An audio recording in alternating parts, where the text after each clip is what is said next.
Well, we've certainly enjoyed our time here at the Vrbo Citrus Bowl. I'd like to thank all the bowl folks who worked so hard, probably, for the entire year to make this happen for us, especially, Steve Hogan, who we've known for a long time and is a good friend, who does great things for the community with this bowl game, which we certainly appreciate. The city of Orlando is a fantastic place that our players have really enjoyed, our staff has really enjoyed, and we appreciate your hospitality.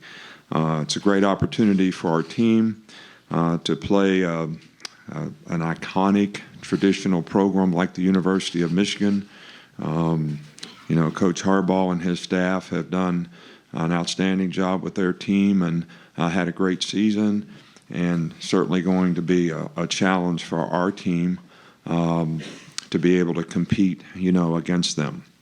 We have a lot of respect for what they've been able to accomplish. They certainly played, I think, some of their best football toward the end of the season. So, our team has practiced and had a good attitude about the opportunity that we have here, and I've been pleased with the way a lot of our young players have had the opportunity to improve. As you know, we have several players missing, but I think this has been a real blessing for a lot of our other players to be able to improve and grow for this really significant challenge that we have in this game, tomorrow. I'd like to also thank our fans and our coaches and all the staff that we have at the University of Michigan who work so hard year-round to create an opportunity for our players to have a better chance to be successful in life, whether it's in personal development, academic support, or, as football players. So, again, thank you for your hospitality, and we appreciate the opportunity. Coach Harbaugh. Yeah, I echo many of the same sentiments as Coach Saban. This has been an outstanding week, tremendous opportunity for our football program. City of Orlando is a great place. Had a chance to spend a lot of time here in my younger days. Even lived in Orlando for a few years. But just the amount of activities, the things that our players and our staff and our wives of our coaches, kids, many of our coaches have kids. Many of our staff have kids. I mean, you can't ask for a better place to come than Orlando. So, so many things. You just feel like you get to check off the old bucket list as it relates to our team and our families. And then, when this game was arranged, there was just a lot of excitement to play an iconic program like Alabama. Coach Saban, his staff have really set the bar. Elite program, great football team. And it's a big challenge for us, but a great opportunity for our season, for this 2019 season. And I feel good now that the game's getting close to kickoff. It's been a lot of preparation has gone into this game. Our team's been hard at it. Great facilities to practice here over at West Orange High School. We've really appreciated that. We've appreciated Steve Hogan and what he's done for this game. It's a first class game, and we're proud to be a part of it. I want to thank our staff, our coaches, coaches' wives, coaches' families, who put a lot of work into this season and to get our football team to where it's at right now, and also our strength staff. So many good things that they've taught our players, our academic support staff, our trainers, our PR, Dave Abloff, our equipment manager Gary Hazlett's done an amazing job.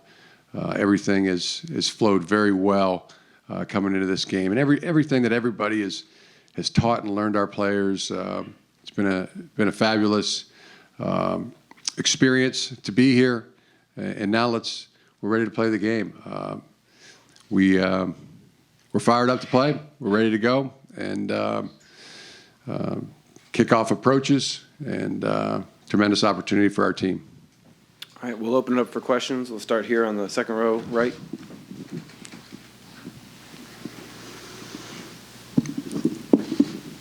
Just for Coach Saban, right here. Dylan Moses announced that he's going to come back next year. Just what advice did you give to him during that decision-making process, and what does that mean for your defense next year? Well, I think that, we try to give the facts and the reality of every player's situation relative to the decision that they can make for them and their family. In Dylan's case, it was because of his injury. How was that going to affect his draft status? He didn't play all year long this year. So, he can create value by coming back, and we certainly have to, as an institution and an organization, make him feel comfortable relative to how we insure him and what he can do, so that hopefully this, he's not going to have these kind of problems in the future, and he'll be able to improve his draft status. And I think that the big thing with Dylan was he wanted to be a part of the team. He wanted to be a leader of the team. He wanted to come back and play well for Alabama. And that was probably the deciding factor for him. And obviously he's a great player. He's a good person and a good leader. And he can make a significant impact on making us better next year. Go across the aisle on the left. Kyle Nash, Blue HQ Media. This is a bit of a question for both you guys, but we'll start with Coach Harbaugh. Coach, when you look at the film, obviously you've had the week leading up and a little before to get prepared for the game. When you look at the film, what comes off the screen when you're checking out the Alabama program? A lot of really good things. Offensively, and I'll let Coach Saban, talk about his own team, but he's got a lot of great things to talk about schematically and players.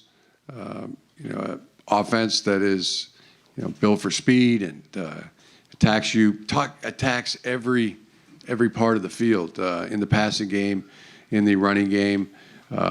Physical football team, and defensively, really the same thing. It's a very attacking, multiple in coverages, and the special teams is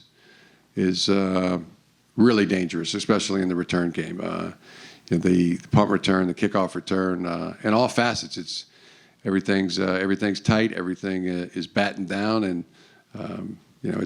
there are no weaknesses.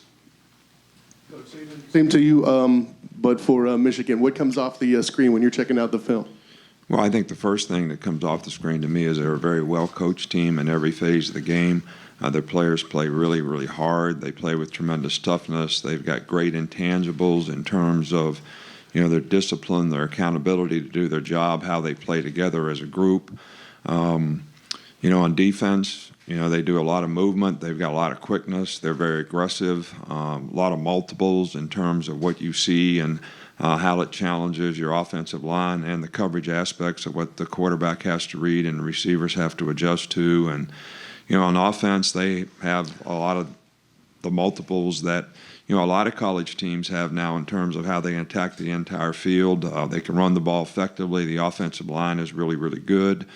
Quarterback plays well, can make all the throws, and they've got good skill guys that can make explosive plays. So they've got great balance on offense, and they're very physical on special teams and do a really, really good job, in that area of the game as well. So I see a team that is very strong in every area, but I think the number one thing is they play with great intangibles and they're really well coached. Back across the aisle on the right, Christian.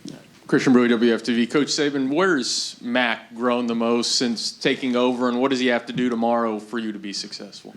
Well, I think the biggest thing with, Matt is, we try to get him to play within himself and just, make the reads that you have to make. Don't force the ball. Take what the defense gives you and sort of try to use an ABC approach with them and not make it too complicated. And he's a very smart guy. He makes good choices and decisions when he plays within himself. And I think that's the number one thing that we've seen Matt grow in. And, I think you can't really coach experience. You have to kind of get that, and he's got some good experience, and a lot of it has been very good. And, he's made a couple plays I'm sure he wishes that he could have back, but I think he'll learn and grow from those things. Staying on that same row, a little bit further to the right. Nick, you're known as a defensive guy. I just wonder what you think of Don Brown from Michigan and sort of the way they play defense. I imagine you have an appreciation for that.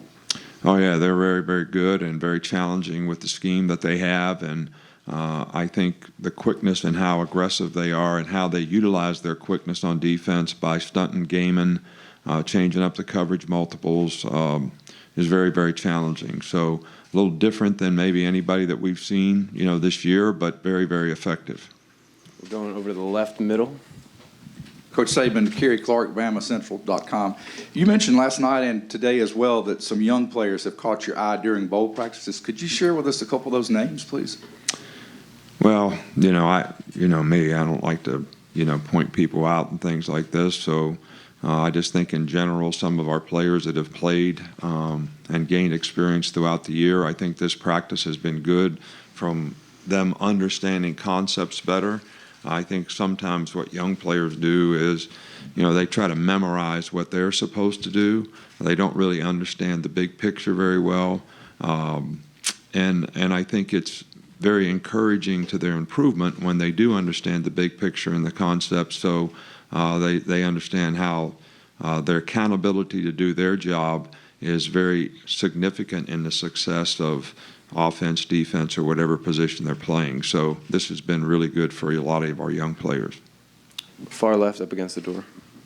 AP Stidham, WHEP, AM and FM, Foley, Alabama. Good morning, coaches. Coach Harbaugh, how has Shea Patterson developed since he arrived in Ann Arbor? And Coach Saban, what's been the change since the last time you faced off against him? Well, Shea's been tremendous. He's a great player, great competitor, and he's been a tremendous teammate.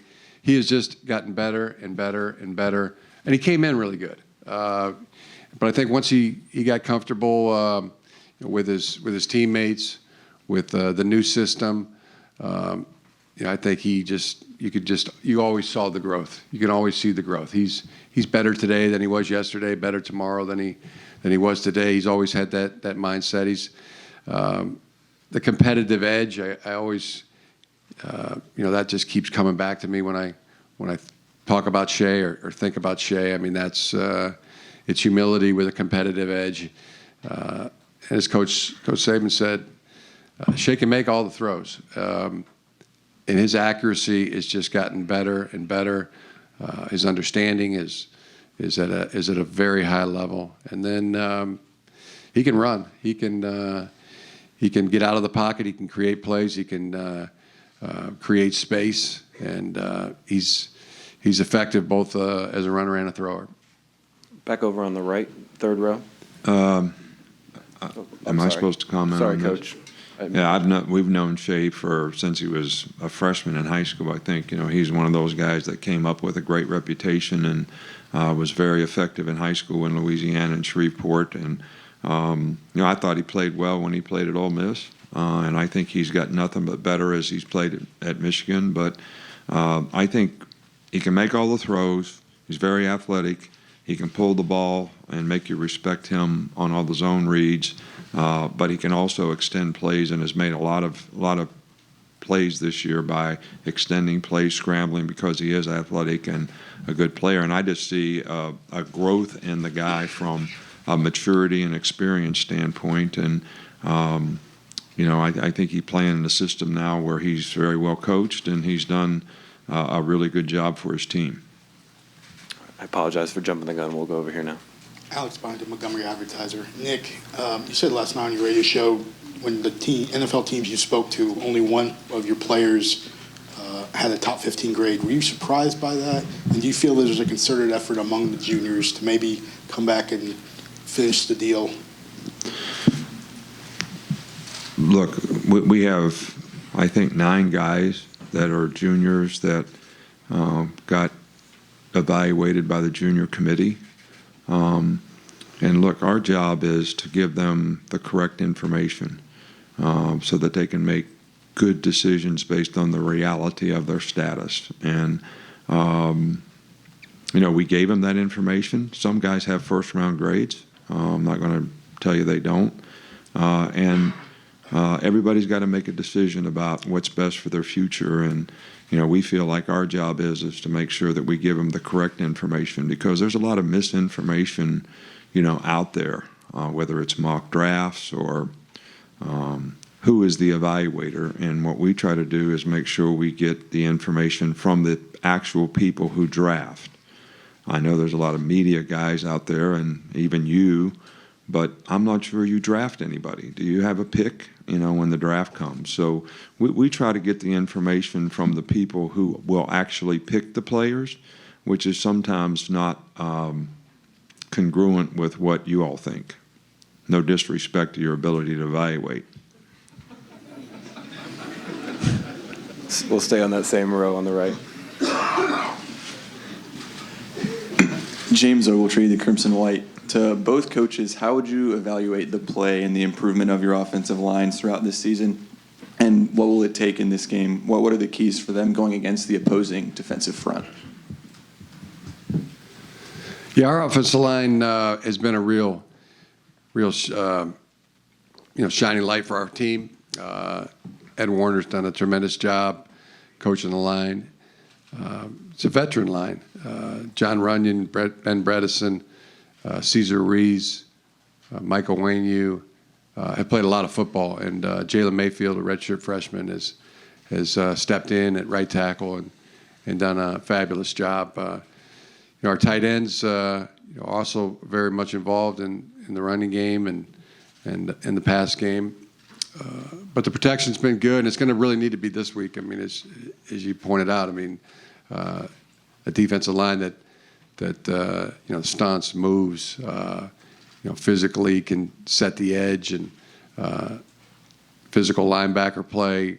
And our guys are excited about that. They're it's a challenge to them. It's an opportunity to show that they're good at football too. But that's two opposing wills colliding, I've told our guys, have at it. This is it's a big challenge, big staff. We definitely have tremendous respect for our opponent in this game, but take your best shot. We'll go over to the far left. Austin Meek with The Athletic. For both coaches, you both have been around the game in a long time and I'm sure have followed each other's careers to some degree. If you had an opportunity to sit down for an hour and talk football, I'm curious if there's something that you would ask the other coach or some aspect of the other coach's philosophy or career that you find interesting.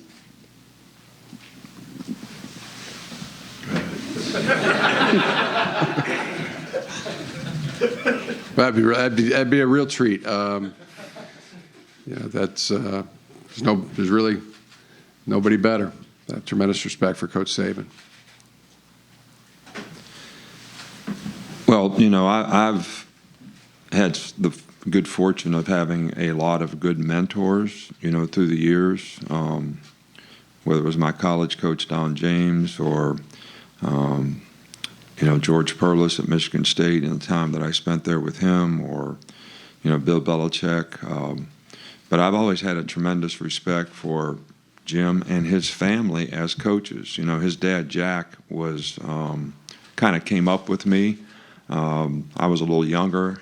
He was one of the most respected secondary coaches. That's what I coached. I used to try to visit with him as much as I could, and had a tremendous amount of respect for him.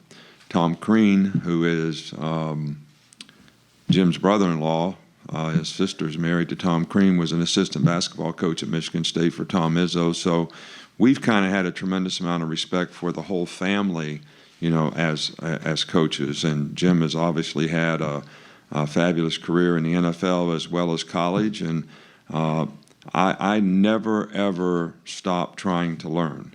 And I would certainly cherish and have tremendous gratitude for the opportunity to be able to sit down with Jim and talk to him about how he does things and how that could improve our organization. We're going to stay in the pink, Megan.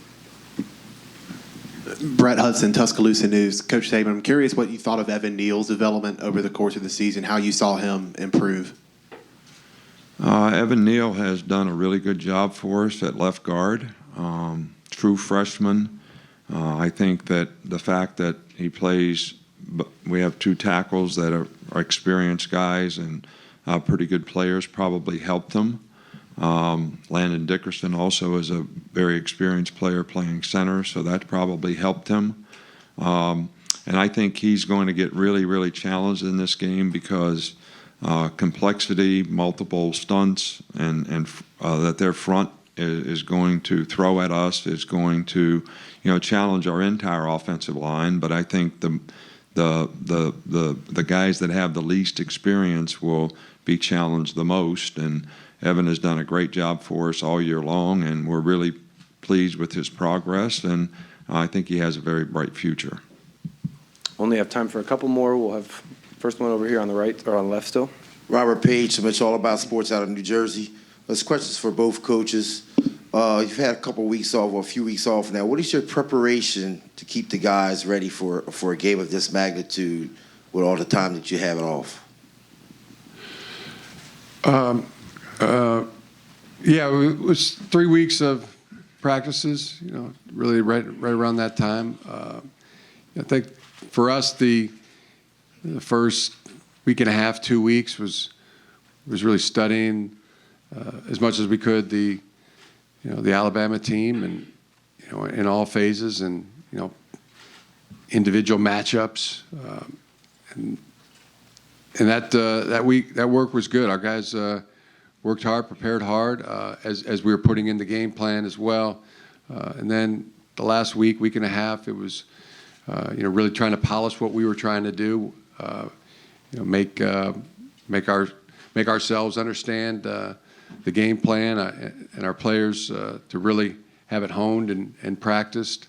Really made it more about us the last week and a half, and feel like our guys have really been hard at it, and they're moving around good. The ability to come down here and practice outside again, that was good, and now never really say that hay's in the barn. We're still working and polishing, but feel like it's time to play a football game. You have that feeling now that it's time, and have at it.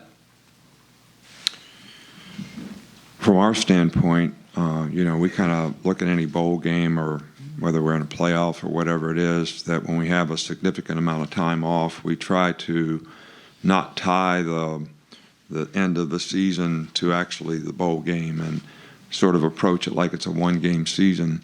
So our players had a couple weeks off, and we practiced for a week at home. Took 3 days off for Christmas and came down here and practiced for a week. So, I think a lot of it has to do with mindset.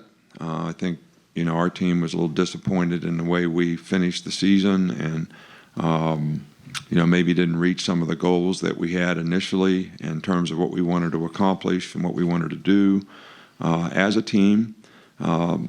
So this game against a very, very good team that has great tradition is certainly an opportunity for our players to sort of go out and play well against a good team, and maybe you can diminish some of the disappointments of the season. And that's kind of been the approach, with the players, and we've had good work. Our final question will be over on the right. John Alba, Spectrum Sports. The Citrus Bowl obviously means a lot to this area, and this is one of the more high-profile matchups that this area has had in some time. And with the emergence of schools like UCF, college football has grown a lot in this area. So starting with Coach Harbaugh here, given your experience in Orlando, what is your impression of how the sport has grown in the Orlando area, and what do you think this matchup can provide for those fans? I think it's a huge matchup. Our players, had a tremendous time with the youngsters in the area yesterday. It was adorable. It was great to see, our guys and the kids interacting, and other people that I've, you just run into, whether it's been over at Disney World and things like that. There seems to be a tremendous amount of excitement for the game here in town, and it's gotten a lot of national exposure. I think it'll be a a well-watched game. I would predict that, and so I think it's really good. I mean, to us, we look at it. This is a first-class bowl game against a great opponent, and that's pretty darn good. So we're gonna go out and play our best. I guess I have a unique perspective on this because I played in 1972 Tangerine Bowl here. Is that right? Kent State versus Freddie Solomon and the University of Tampa.